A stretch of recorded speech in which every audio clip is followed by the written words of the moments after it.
I, 28F, have had a complicated relationship with my stepsister Laura, 32F, since we became family 18 years ago.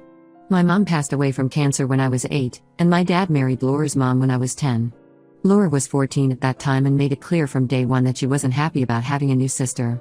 Growing up, Laura always treated me like I was beneath her. When we were younger, she would exclude me from her activities, make fun of me in front of her friends, and sometimes even break my things and blame it on me. My dad never saw this side of her because she acted perfectly sweet whenever adults were around. He was so focused on making his new marriage work that he always took Laura's side in any conflict, probably to show his new wife that he cared about her daughter too. Laura's mom, my stepmom Susan, wasn't much help either. She would just tell us to work things out ourselves. I think she felt guilty about moving on after Laura's dad abandoned them, so she let Laura get away with everything. The dynamic was always the same. Laura would do something mean, I would complain, Dad would say I was being oversensitive, and Susan would stay quiet. Things got a bit better when Laura went to college because we didn't have to see each other much. She met Martin, 35M, in her senior year, and they got married right after graduation. Martin comes from a wealthy family and works as a sales executive at a big company. He always seemed nice enough but very disconnected from family stuff. Laura got a job as an HR manager at a tech company, and they had 2 kids, Jake, 6M, and Emma, 4F. I live alone in an apartment about 15 minutes away from them. I work as a freelance graphic designer, which means I work from home but have lots of client meetings and strict deadlines. The problem started about 8 months ago when Laura suddenly started asking me to watch her kids. At first, it wasn't too bad. She would call a few days in advance asking if I could watch them when both she and Martin had late meetings. I agreed because I genuinely love my niece and nephew. Jake is a smart kid who loves drawing with me, and Emma is the sweetest little girl who always gives me hugs. Plus, I figured helping out once or twice a month wasn't a big deal. But then Laura started taking advantage. The requests became more frequent, and the notice got shorter. She would call me an hour before dropping them off, sometimes not even calling, just showing up at my door. If I said I had work, she would say things like, "You work from home, you can be flexible, or it's just for a few hours." She never seemed to understand that working from home doesn't mean I'm available 24/7. 3 months ago, I had to cancel a video call with my biggest client because Laura dropped the kids off 10 minutes before the meeting. When I told her later that she can't do this, she just laughed and said, "Oh come on, you can always reschedule work stuff. We're family." The frequency kept increasing until it became 3 to 4 times a week.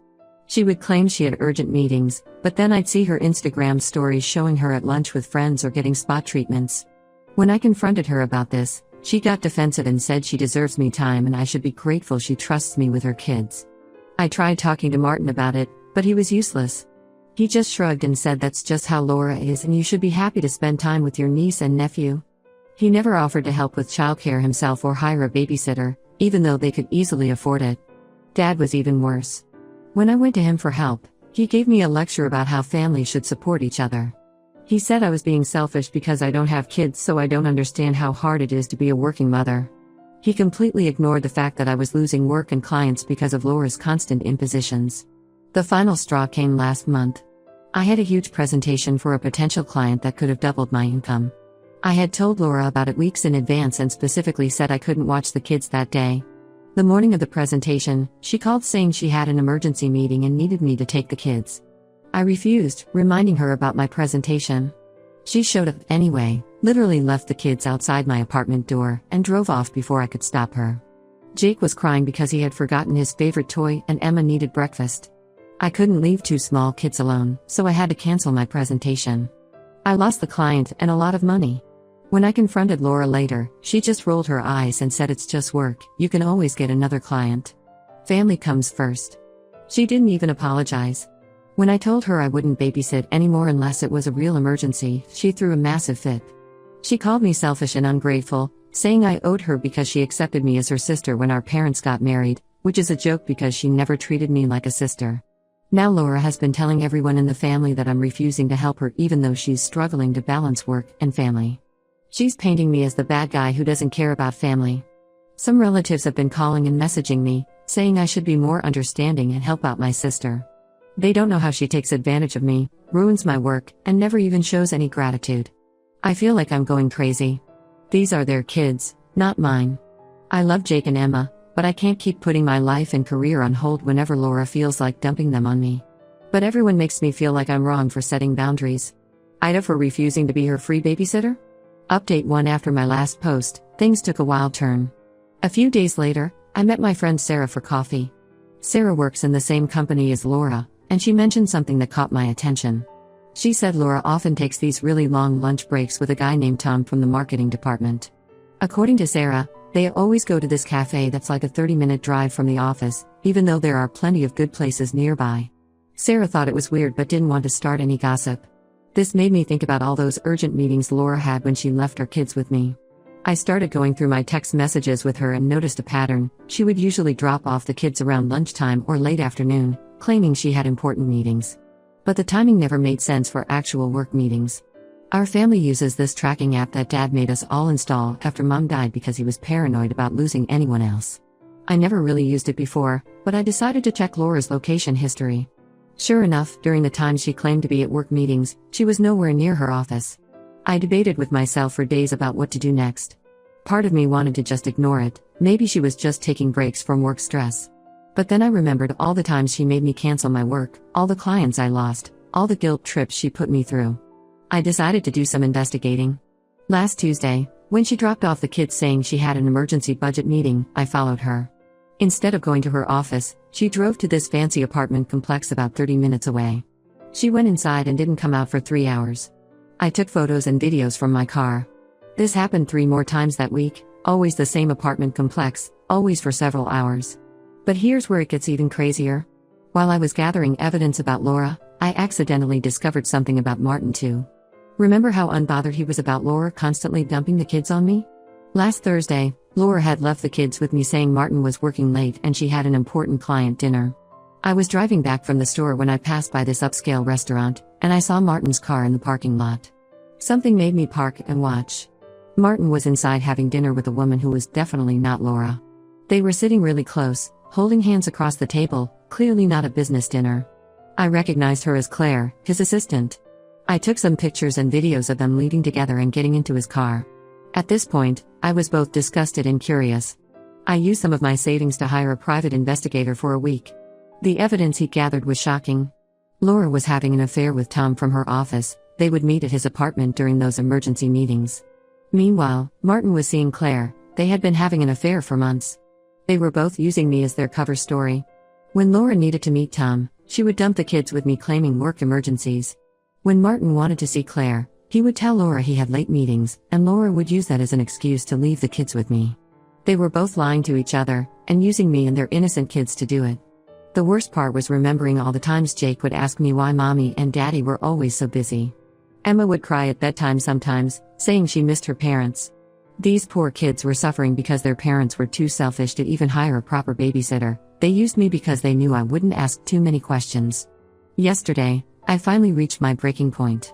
I compiled all the evidence, photos, videos, location histories, timestamps, everything, and went to see my dad. I wanted him to see who he had been defending all these years. I showed him everything. He just sat there in silence, looking more shocked and devastated with each photo. Then I did something drastic. I sent everything to our extended family group chat, all the aunts, uncles, and cousins who had been calling me selfish for not helping Laura. I included a long message explaining how they had both been using me as free childcare while they cheated on each other. The response was immediate and chaotic. Laura called me screaming, calling me every name in the book. Martin showed up at my apartment, threatening to sue me for invasion of privacy and defamation. Dad hasn't spoken to me since seeing the evidence. My stepmom is absolutely devastated. This is the second time she's been betrayed by someone she trusted, first Laura's dad, now Laura herself. The whole family is in chaos.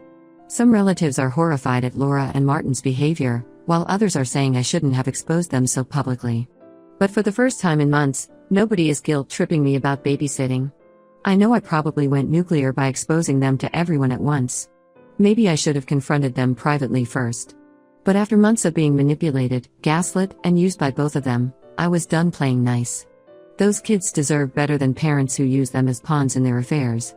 Update 2: The past month has been absolute chaos since I exposed Laura and Martin's affairs. The day after I sent the evidence to everyone, Martin packed his bags and moved into a hotel. Laura started having these massive meltdowns. She showed up at my apartment the same evening with the kids, saying she needed time to process everything and wanted me to keep them for a few days. I refused and told her to go ask her boyfriend Tom to help her since she chose him over her family. This made her completely lose it.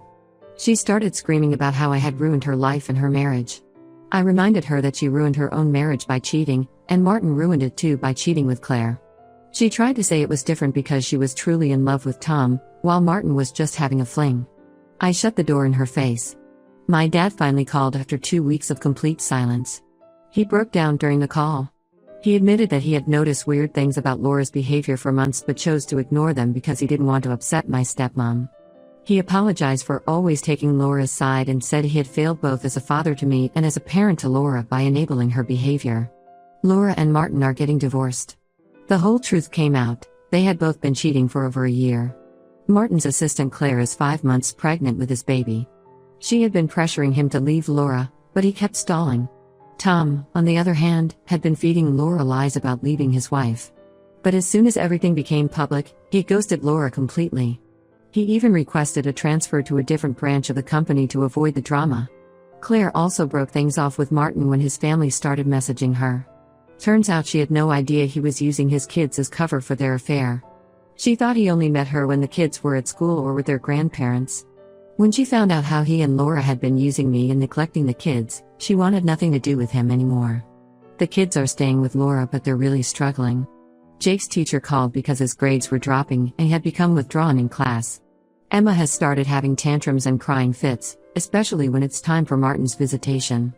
Laura tried to blame me for traumatizing her kids by exposing everything, but our relatives shut that down fast. They pointed out that she and Martin traumatized their kids by prioritizing their affairs over their children's well-being. My stepmom had a complete breakdown and moved in with her sister temporarily.